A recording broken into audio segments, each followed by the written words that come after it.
Yo, what's up? It's Someone That's Someone, and welcome back to another story mix. Today, we're covering stories of first-time experiences. What I mean by this is that these stories are people's first time ever trying a substance, and there will be quite a variety of substances, and you'll just see how people's intentions vary and also how their mindsets vary. Some are just looking for a trip, then some others are some pretty unique situations. You'll just see. And I do want to say happy 2022. I've been gearing up lately and getting ready just to have a bomb-ass year for this channel, so stay tuned because there's going to be a lot coming up. I do want to say that many of these stories are taken from back in the day, so just expect the quality to vary. But besides that, you guys already know what's up. Like the video and subscribe if you want to see more of these. Let me know what you guys want to see in the next mix or any other content you may want to see. But without further ado, let's dive right into this.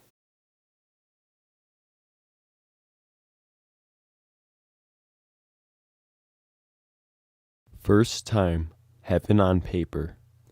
Let's rewind to 1996. I was 14 years old, still in high school. I grew up in a very small town with little to do. I did not associate with the jocks or intellectuals and was somewhat of a loner, and at 14 years old, thanks to my buddy Dan, I discovered alcohol, weed, and skateboarding. He will be quite important in both trip reports. And side note, Joe will have another experience coming not too further along the road. He and I would spend our days skateboarding, chilling, making minor trouble, since there was no designated area in our town for skaters, staying out real late, and forever chasing a new high.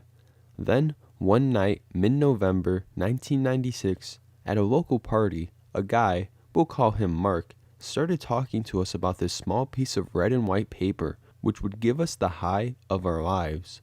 He was talking about blotters, although we were not familiar with the term at the time. We thought something this amazing would have a crazy price tag, and when he said, "Guys, it's only $5, we thought this is either a fraud or an amazing opportunity. We purchased the blotter, cut it in half, and consumed the tiny piece of red and white paper. We had no clue what we were about to experience. Time, 10:30 p.m. Blotter consumed. Effect, nothing. We're both expecting the effect to come on like weed or alcohol. Disappointed there's no effect whatsoever. Time, 11 p.m. Effect, nothing. Weather, dark outside. A light snow is starting to fall. At this point, we're starting to wonder if we've been scammed for our $5 and are starting to doubt Mark's legitimacy. Dan suggests we go to his place as he has some weed. Maybe it will jumpstart the trip. Dan lives 30 minutes away, walking distance. Time, 11:15 p.m. Effect, nothing. Weather, snow is picking up and starting to accumulate on the ground rapidly. Sticky snow, perfect for making snowmen. We leave the party and begin walking across town to Dan's place. On our way out, we bump into Mark. He asks us, how are we feeling? We tell him we're not sure if what he sold us will work or not. He assures us it will, and agrees to reimburse our $5 if we get no effect. Time, 11:30 p.m. Effect, nothing. Weather, snow is really coming down, about a foot accumulation. We're about halfway from Dan's place when, for some total random reason, we decide to start rolling a giant snowball, which seems like a good idea. The weed will wait. We process to roach a huge snowball, which grows to an unmovable size. At that point, we realize we're in front of the local police station, which is closed. Upon looking at the snowball, with all the twigs sticking out, we both agree that it strangely looks like a giant testicle. We decide that it would be hilarious to roll a second one, which we proceed to do. Then, Dan decides it would be even funnier to finish our sculpture with a giant cylinder on top of the two snowballs, a perfect depiction of male genitalia, directly in front of the main access doors to the local police station. Time, midnight. Effect, coming up strong, although not realizing it.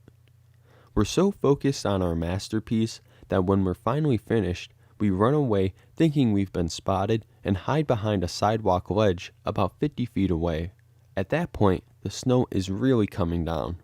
I turn to our statue, then to Dan, then to our statue again, and suddenly we both begin laughing hysterically. Unstoppable, genuine laughter. Suddenly, out of nowhere, Mark shows up. The party is over and he's walking home. He walks over to us. We're lying on the ground, hiding behind a 6-inch sidewalk. He says, "Boy, you guys are sure a trippin'." We both insist that the blotter has no effect and we're going to get some weed to launch the trip. As he explains to us that we're clearly under the effect, I start to find that his hair, matted to the sides of his face because of the melting snow, look like dog ears. I decide to point this fact out to Dan, who immediately agrees. We both start laughing uncontrollably until Mark leaves us to our devices. "Okay guys, enjoy your trip. It's cold outside. Don't forget to warm up." I then look at my watch, 1 a.m. I don't feel the cold. What were we just doing? Did we actually speak to Mark? I see his footsteps fading into the dark night, slowly disappearing in the snow. I turn to Dan. Suddenly, I realize how quiet everything is. The light snow falling softly, no human beings out except for Dan and I. I contemplate the street lights. Was that strange violet haze always present around every street light? How did I never notice that before? It's supposed to be cold out. I don't feel the cold. What were we doing? Right, the weed to get the trip going. We're on a mission. Let's go. Time, 1:45 a.m. Still 20 minutes from Dan's house. We stand up and begin walking in silence towards Dan's house. We decide that it will be faster if we take a shortcut through the local schoolyard. I feel quite funny. My legs are tingling. I feel like I've been walking for days. Or maybe minutes. Or maybe I'm not actually walking and I'm still at the party. My mind is all over the place and my senses are very mixed up.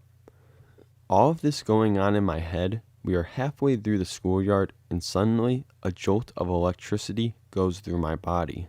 I stop dead in my tracks, stand up straight, and focus ahead at the giant empty parking lot covered in snow.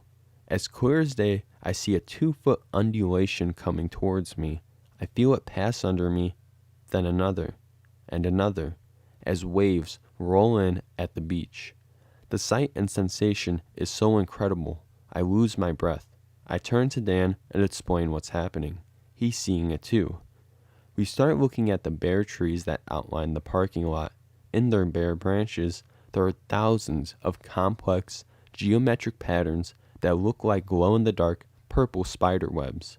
The webs transfer onto the ground, while still getting more and more wavy, becomes covered in millions of complex geometric fractals. We both stand there absolutely mesmerized, for minutes, maybe an hour. Time, a.m. Still 15 minutes from Dan's house. Weather, spider webs and increasing ground waves. As I look at the empty buildings, I realize this is my former elementary school. I feel like in another dimension.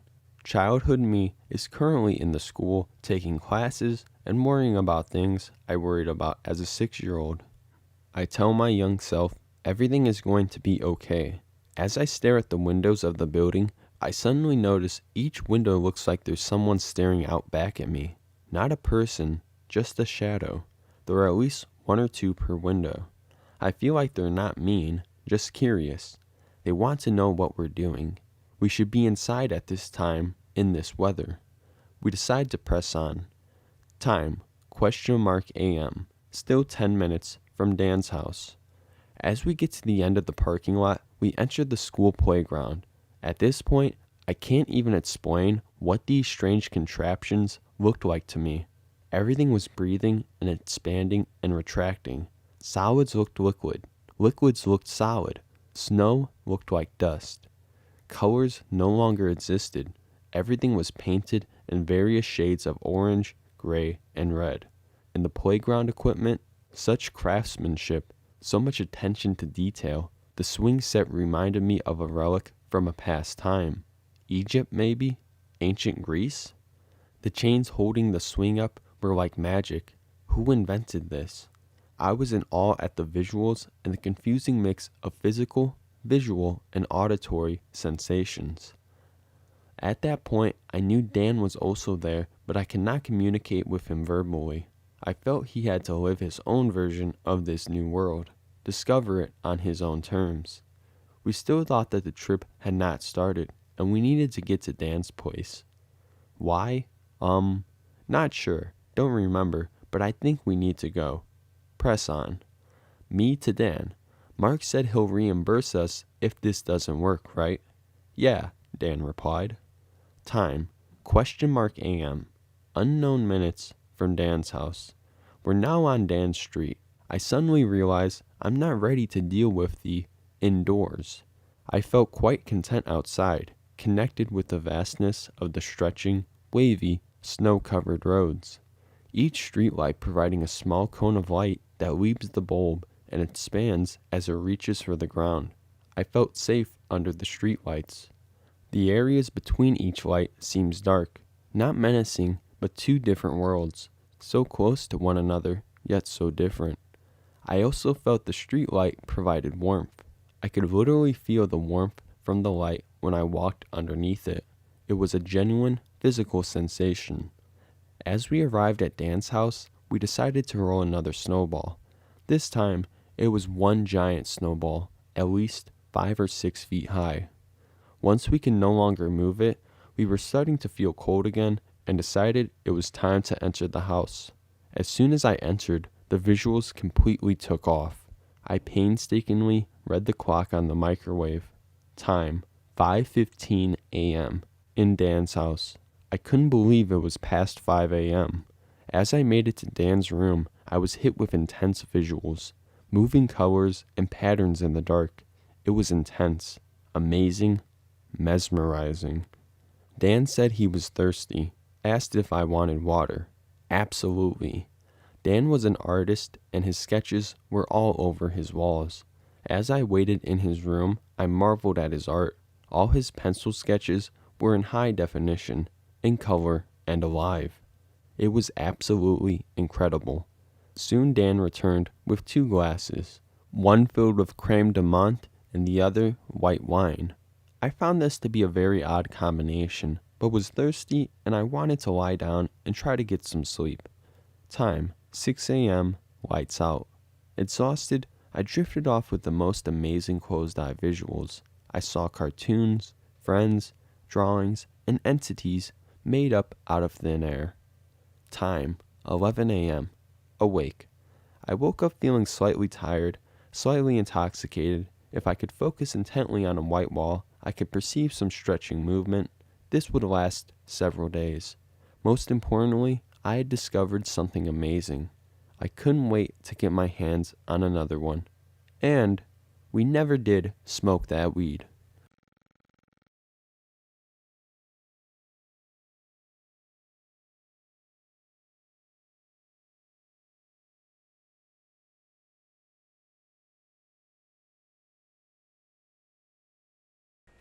Trying O-PCE. There's a shortage of experience reports on O-PCE, so I figured I'd post about mine. I tried it for the first time last night, 20 milligrams in total. For reference, I generally do 90 to 120 milligrams of MXE in a night in 30 milligram lines. The first 30 milligrams does very little, simply makes me more enthusiastic and sociable at the cost of some working memory. The second puts me in a good headspace where my inner monologue becomes silenced, except for the one thing I am currently thinking about. At this stage, I regularly have grandiose thoughts and a feeling of getting it. I am still social, but it is harder to communicate. The third and fourth lines put me in a place where actions become difficult and thoughts disjointed. It is difficult to speak. When I do this much, I generally watch a movie or lay in bed and listen to music. Sometimes I hole at this level. Hopefully the above gives some reference to what my tolerance looks like for those familiar with MXE. At 6:50, I took an oral dose of 10 milligrams O-PCE after eating a not-so-heavy meal. Come up took approximately 1 hour. I felt slow and tranquil. My inner thoughts were silenced. I didn't have much of a running narrative unless I conjured it up myself. Consequently, I had no anxieties of any sort, but there wasn't any euphoria either. I felt very lucid and able to interact with others if need be. Around 8:15, underwhelmed, I decided to take another 10 milligrams. Again, there's about an hour of come up. While it does make the effects more pleasurable, it does so only marginally. Really, it simply makes them more pronounced. I'm relaxed but not engaged, comfortable but not euphoric. O-PCE completely lacks the warmth and magic of MXE. One note is that the second dose did vastly improve my auditory experience, listening to music, the soundtrack of video games, etc. I decided to call it quits after that last dose. It took a while to fall asleep as O-PCE has that relaxed but stimulated feeling similar to MXE. You want to go to sleep, you're trying to go to sleep, but you're unable. Still, it's not particularly uncomfortable being unable to sleep as it is with coke or amphetamines. The next morning, 12 hours after last dose, I still felt some residual effects of the drug. Summary: O-PCE for me and at this dose felt almost like a benzo. I was fucked up in a not particularly interesting way. It lacked all the qualities that make MXE special, again, to me. At the same time, this could very well be a result of tolerance. Perhaps my O-PCE dose was simply too low to get some of the more interesting effects. Since my experience was not negative in any way, just lackluster, I will be experimenting again in the future at a higher dose. It's certainly not an MXE replacement, but it may have some value of its own.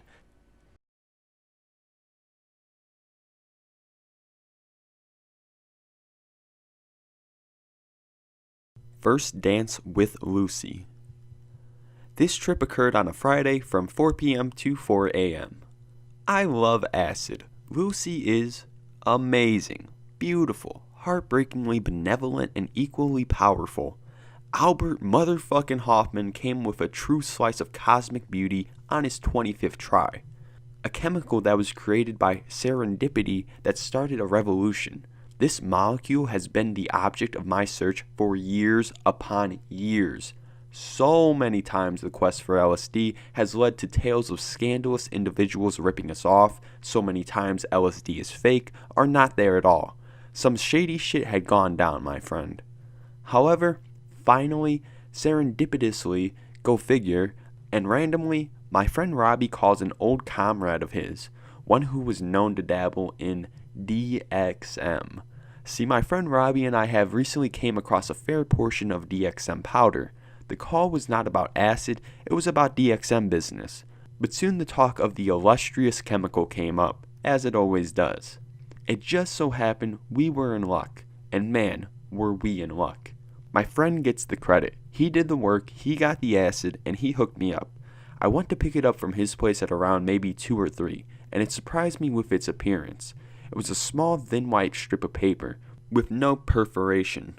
It was multi-layered and very white, almost angelic looking, with a slight sparkle. When I went to pick this up, I had also come to collect some Dex. The motherfucker handed me a water bottle. The bottle was 3/4 full of DXM powder, packed. Anyways, back on the road, we pack up a bowl and I bite off half of the 10 strip. I was told by my friend Robbie that in order to get the classic in-depth acid trip, 4 to 5 would be a good dose. The taste was interesting. I can't quite describe it on memory as I was quite stoned through all this so far. Quite. It seemed to have a metallic taste, and its absorbing in my mouth kinda sent a rush through my body. I was so excited that I was finally tripping on some real good acid. After about 5 minutes of letting half the 10 strips sit on my tongue, I bit off just a little extra hit, just to make sure that I tripped some balls. There was already plans to drive to another part of town, to a head shop with a dude of ours working, one who would openly sell us nitrous. After a quick few phone calls, it was decided we were going to pick up my friend Leah, then go back up to my part of town to pick up my friend Mike, who happens to have Salvia divinorum 10x extract. Spearmint flavored, of course. We got Leah, who is a good friend of mine despite the lack of time I've known her. Really, I don't even remember how I started talking to this girl, but it was via AIM. She's a goofy, cool, down girl. She's also a big fan of Tim Leary and has always wanted to try LSD. I already got this girl to try DXM, which she actually wrote a trip report on the DV called DXM Took Me to India. Anyways, tripping with her was always a good experience. Now that I got her around, the music grooving and the car rolling to mics, the vibes are feeling good. It's been like 30 to 40 minutes and I'm starting to feel real groovy. For those of you who haven't done acid, I don't know how to explain this. Everything is funny. The feeling of elation and excitement at everything is overwhelming. My body starts feeling exquisitely comfortable and energetic. My legs are almost numb. They feel wiggly, watery, and without substance. I don't think I could walk very well right now. We were passing around bowls and talking of times past when I noticed the space within the car seemed to take on a different feel. I felt as if my perception was based within the space around me, inseparable. It's like my consciousness was a ball that suddenly lost its form and spilled out into the endless electric ocean. The spilling sensation felt damn good. Everything I looked at had taken on a strange green tint to it, colors blurred slightly like on a fuzzy TV screen. My body was in ecstasy. I was bursting with happiness and thought. I figured out my whole life while silently muttering to myself. The acid was barely even just coming on. Well, it's a few more minutes coasting along Route 40 in an ocean of electric music and love vibes, and then we get back to my town. We head over to my friend Mike's house. The pickup is seamless, and the introduction of Mike's strong and honest vibes are welcomed by all parties in the car. I can feel it. He shows me the vial of Salvia, half full. We take off. By this point, I'm starting to trip hard. Upon inspecting any surface, I would notice undulating patterns, creeping lines, and unfolding fractals. I stared at my hand, and it was like my mind was a zoom-in lens, and I began to view my finger on an almost cellular level. I snapped out of it. I looked around the car. Mike was starting to trip on a 400 milligram capsule of DXM he had taken earlier. He had his eyes closed over in the corner. My friends Mesmer and Joey were up front, both tripping balls on DXM. I was in the back, and my mind was opening up into space. The slightly toxic, grabbing electrical feel that LSD trips bring to mind was very present in the brain. This toxic psychedelic feeling is almost comparable to those I experienced on 5-MeO-AMT, and yet it felt vastly more benevolent than LSD and so much more pure and smooth than 5-MeO-AMT. So very smooth. It felt like the perfect drug. It was activating the antipodes of my mind, setting the engines of my consciousness to warp drive. I felt my mind expand, and I was sure at this point my pupils had to be huge. I felt very, very pleasantly intoxicated. The interior of the car seemed to glow and simmer with energy. At times I would think there were other people in the car, other friends of ours. Then I would realize they weren't there and I had just been talking to nobody. Keep in mind everyone in this car is spaced out. It was the 5 of us, me, Leah, Mike, Joey, and Mesmer. We were headed to Joey's. We are almost to Joey's when we come across a road called Whip Road. It's been raining, then snowing out today. The road is caked with ice. Mesmer is not a very good driver. He's going way too damn fast down these curvy roads, way too high and tripped out and vibing to music to pay any attention to the road. At least 60 miles per hour. Yeah, I know, it's stupid. But keep in mind, we've done this many times and it's worked out fine. But not this time. Mesmer lost control of the car.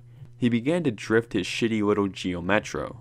He drifted for a good minute, pitching left then banking hard right, like the car jumped off the ground and switched sides.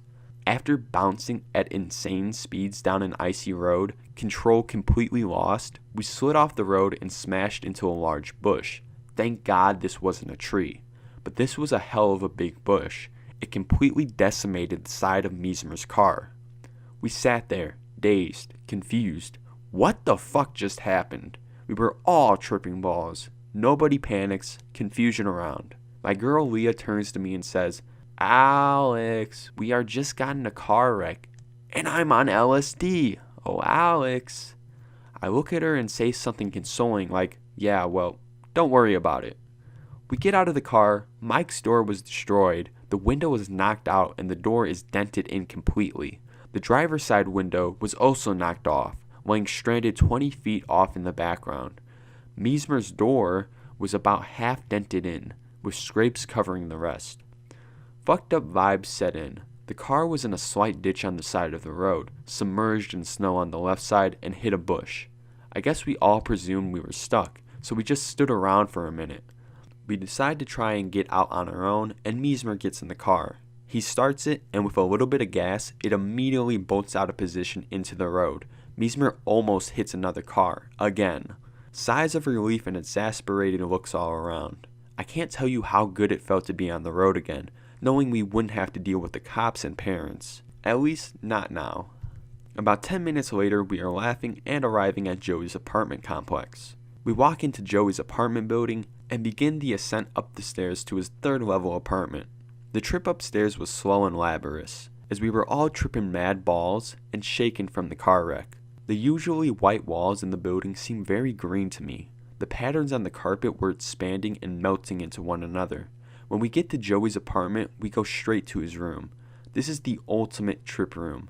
5 black lights strand across the room, strategically placed to illuminate the posters covering all 4 walls with bombastically bright neon colors. In these posters, there is marijuana, naked busty women, and tripped out images of scenery.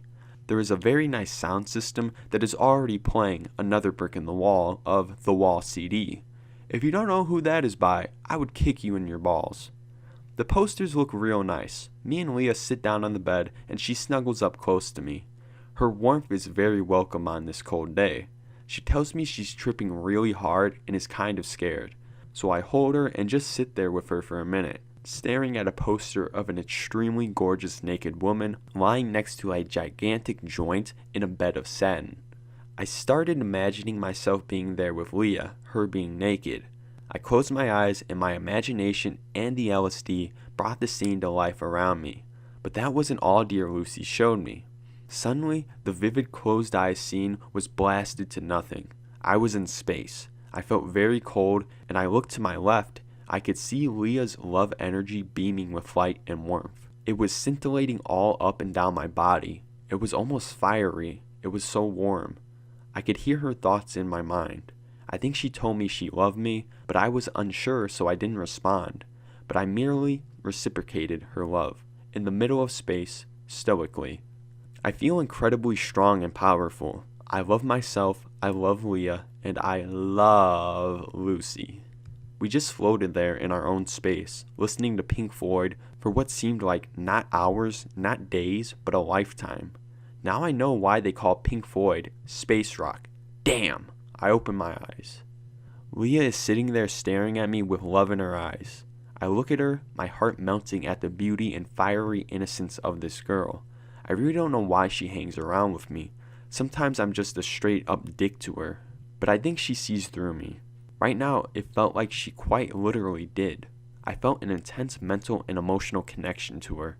When I close my eyes, I can see the burning intensity of our bond. It was bright orange/red, and seemed as if it were fire. Anyways, the vibes from our bond are simmering, and we both shift and change positions as Joey comes back in the room. He had left some time earlier. We had been alone in the room for what seemed like a millennia. Everyone still thinks we had sex. I got up and went into the kitchen to get something to drink. The lights everywhere were very bright and tinted with kaleidoscopic color wheels. The TV had visible bombarding rays showering those who were watching it. It looked like they were being consumed by the rays. I looked at the microwave clock and the moving, wiggling numbers read 8 p.m. Holy shit, it was still pretty damn early. I had been tripping balls for about 4 hours. I was still going damn strong, and I knew we had Nitrous, Salvia, and that Joey was packing up a bowl right now. First, it was time for Salvia. Mike packed me up a nice one-hit bowl in the water bong. I was to go first. I placed the form-fitting mouthpiece up to my mouth and activated the torch lighter. I sucked in hard and deep, closing my eyes and praying to Sally to bring me out of this world and into pure chaos. As I sat there holding the hit and meditating, I rapidly began to feel a sliding feeling. It felt like I was being hurtled forward at a tremendous speed. Lights and swiggles and undulating fractal energy designs exploding everywhere amidst a crackling green-white energy force field. And for those of you who have partook of Lady Salvia, you know what I mean when I say I felt like I was the visuals I was beholding. This was my very consciousness being exploded and transmorgified into different dimensions of perception and existence. I exhaled my hit and the sound of my own breath clicked and whirred and became part of me as it echoed out of my body. I tried talking, which was an incredibly weird and similar sensation. I'm sure I made no sense whatsoever. I opened my eyes and began to drift back into a more comprehensive state. The room was breathing quite heavily. Walls didn't hold their shape, but instead morphed back and forth in seemingly stable undulation. While I had been off in Salvia space, my friends had finished the rest of the Salvia. Oh well, I was pretty damn fucked up right then, and we still had the Nitrous. So I broke out the 2 10-packs of Whippets I had bought from the head shop earlier. We had totally cleared out the stocks of Nitrous. I pulled out a green balloon and my cracker and loaded up a cartridge. I cracked the cartridge and gently milked the Nitrous into the balloon with the finesse of a seasoned Nitrous fiend. I inhaled deep. Sweet, sweet Nitrous. Like a cool, sweet mint. The kiss of air in my lungs felt so good. I exhaled it back into the balloon and then fully inhaled again. As I did this once more, my entire body started to tingle with vibration. I began to feel an extreme rush of euphoria and pleasure as the nitrous dissociation plunged my consciousness into a void-like state. I was completely nullified. My eyes were closed and all I saw was white. Then the fringes of my perception began to be tinged with color. That color bled and swept into the whiteness until I was staring at a stereotypical swirling acid visual cascade. Beautiful, beyond words. I felt fulfilled to be present in such an experience, so thankful and grateful to be alive now. After a few minutes of that, I opened my eyes. I loaded Leah up a cartridge. After she pounded the balloon a few times, she laid back and collapsed in laughter. We did those 2 10-packs in a matter of maybe 3 minutes. At this point, I was exhausted. I hadn't gotten much sleep from the preceding days due to excessive DXM consumption, and all the drugs and activity of the day had taken out of me. Leah and I decided to take a nap. The dream I had was a complex, nonsensical one, which had one very important scene. I was in my bedroom with my friends. As I was sitting there with my homies, suddenly a character strolls into the room. As he strides with great beauty, the world fades into blackness behind him. As he sat next to me, I realized this man was none other than Tim Leary. His eyes were glowing orange, the iris, the pupils were huge, and seemed like portals into space. He had an incredible presence. I was enamored. I just stared into his eyes, communicating with him. It was an extremely vivid experience. I woke up and I looked at the clock. Yeah, once again it was 11:11. I was still tripping balls and tired as hell. After the burst of thought the 11:11 sighting caused, I came back down to hang out. We spent a few more hours just hanging out at Joey's, talking and smoking a lot more pot. Every hit of that fine Mary Jane I took, I would close my eyes and relish in the pleasures and visuals I would experience. Eventually, it was time to depart. We went and took Leah home first. I gave her a hug and bid her adieu. When she left the car, it felt much colder, but also very clear. I felt very lucid. I was ready to go home and spend the rest of the night meditating and communicating with this amazingly benevolent entheogen. And I did. I got home and went straight to my room and turned on my computer. I put in a song titled Ochoa by a band I think is named Shambhovopaya, an excellent song designed for shamanic journeying. I set it on repeat and laid back on my bed in an upright lotus position. It was pitch black in my room. The transitive darkness resonated in my soul. I was immersed in complete darkness. I felt a deep humming that seemed to be resonating from within my spine. It led up to the back of my head, and it felt like something was clogging up my spinal flow. It's hard to explain, but instinctively my hands moved to the top of my head, and I focused love and healing energy into my hands. Doing so, I then concentrated my will on pushing love and healing energy into my mind. The dark, electric, clouding energy began moving out. My vision became illuminated by a distinctly divine light. I had the sensation of several dark entities lurking around me. observing me from another dimension, too far off to even bother communicating in any traditional sense. Their presence had been revealed by the LSD. They were not malicious, but seemed very interested in me and maintaining their presence with me. I wasn't going to let that happen. I began focusing my energy to expand in waves. A sun-like red energy exploded around me and swept the dark things away. My room was very clear and seemed slightly brighter. I felt so overwhelmingly positive and so relieved. Then I laid down and kinda just drifted off into dreamland. I really don't remember anything of my dreams that night. A shame, as I love dreams, and I'm sure I had an incredible one this night. Well, that's the end of the tale. I hope you enjoyed my recounting of a truly spiritual experience. Peace and love.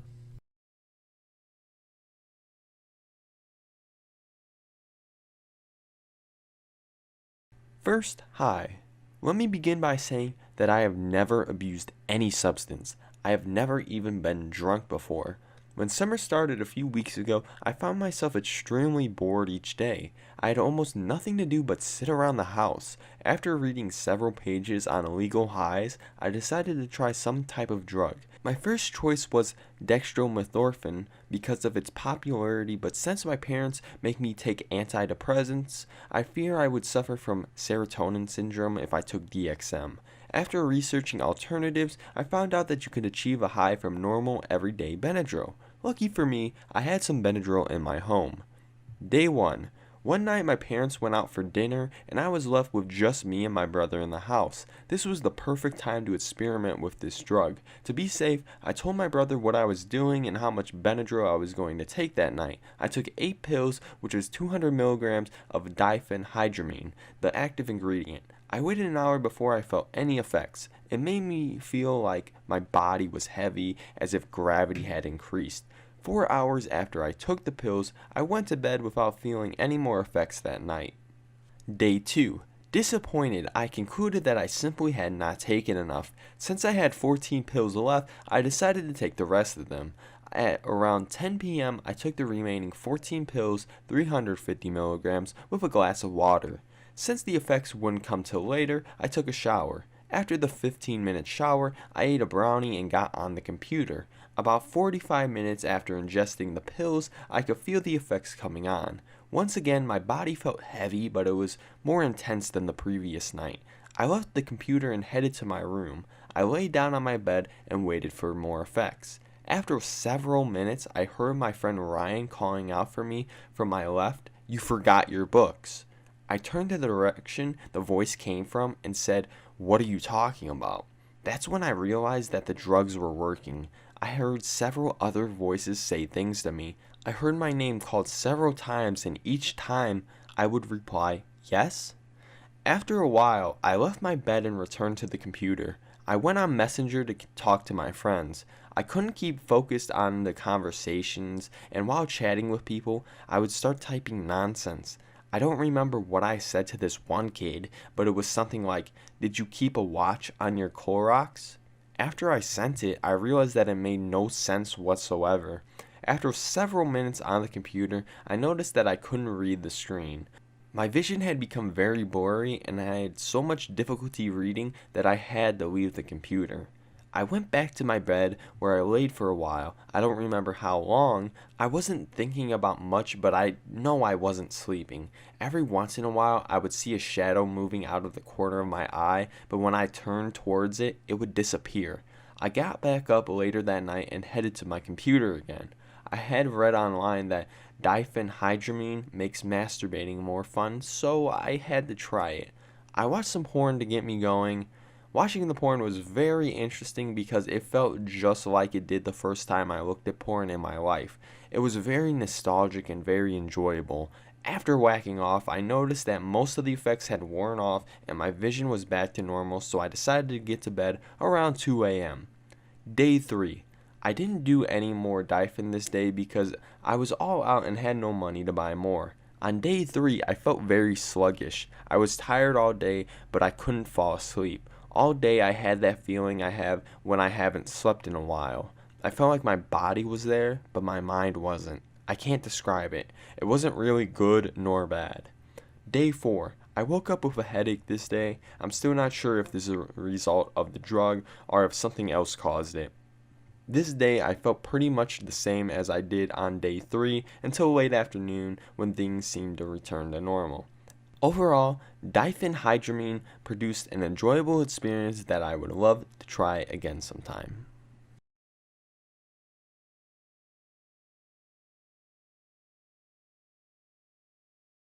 First time out. Preparation. I mixed 12 milligrams acetylfentanyl with 50 units, 0.5 milliliters of water. I drew up less than 50 units of fluid into the rig through cotton. Next, I injected the rig down to 40 units of fluid for ease of measurement.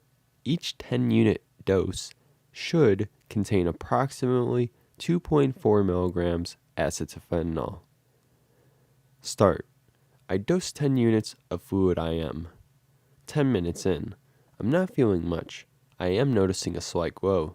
However, considering this may be a come-up teaser or the placebo effect, I IM'd another 10 units of fluid. Go big or go home, as they say. 20 minutes in.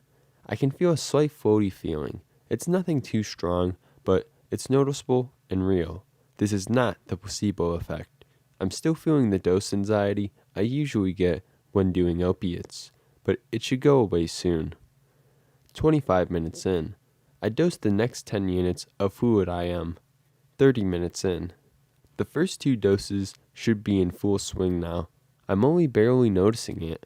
It's still just a slight glow. It's taking on a heavier feel to it, but it's still only barely noticeable. I'll need to keep this in mind when I mix a large batch of fluid for IM. 35 minutes in. I dosed the last 10 units of fluid IM. 40 minutes in. I'm definitely floaty, but I don't have the head pressure I typically get from heroin. I can feel minor nausea creeping in. This is a frequent side effect in me from strong opiates. 45 minutes in. I added 60 units, 0.6 milliliters of water to the cotton to rinse it. It drew up to 50 units of fluid in the rig. I IM'd 25 units of this rinse mixture. 50 minutes in. I still feel the same. There's a floatiness, a small bit of nausea, and a heavy feeling to the buzz. It's there, but it's weak. I am starting to feel the opiate itchiness. 1 hour in. I IM the last 25 units of rinse fluid. 1 hour 10 minutes in. The nausea is starting to clear up. 1 hour 20 minutes in. I think this is as high as I'm going to get. There's just a minor opiate buzz, the glow, a little warmth, floatiness, and some minor itching. I had to say I wasn't impressed. With as much press as this substance has gotten due to overdoses, a recreational dose is a little lacking. I think the next time, though, will be with a slightly larger amount.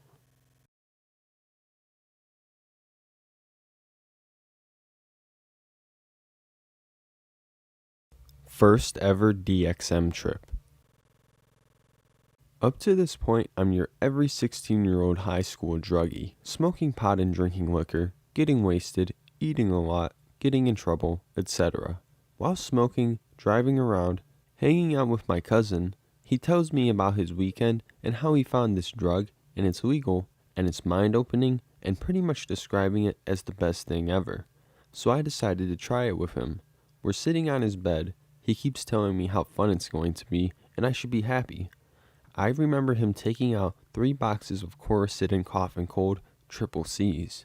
At the time, I knew nothing about what I was taking, and now know the harm it can cause. I took a whole box, 16 pills, that added up to around 495 milligrams. Then he told me the 3rd box was for us to share, and I also took that, which was an additional 275 milligrams. Now I know I hit the 3rd plateau, and the reason why I've never submitted a trip report was because I couldn't remember anything that happened that night. I remember going in and out of consciousness the whole night with my cousin slapping me to get up, but that's not the experience I want to share.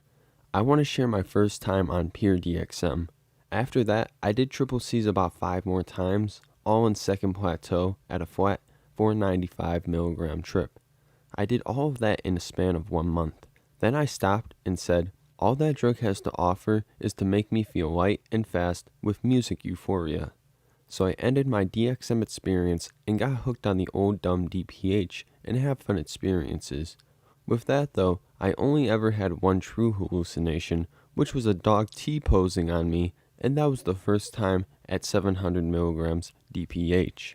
I did it about 6 more times, all bumping up to doses 800 milligrams and 900 milligrams. Never hit 1,000 milligrams. I was too scared. I always got light visuals. I commented on one of the past DPH reports regarding that. But time for the true story, me coming back to DXM. I'm in Walmart in the Chuc section, and I've never seen this bottle before. Robitussin gel caps, no other active ingredient, just DXM, 15 milligrams per pill. I robbed 2 bottles and went home. I measured the dosage and took 600 milligrams. The 2 bottles in total had 700 milligrams. About 30 minutes in, I said, well, I knew this was going to happen. I didn't feel anything, so I said fuck it and took the rest, getting me to 700 milligrams. I go outside on the porch, and it's a nice cool day outside. I sit there for about 30 more minutes and think this is where I felt it.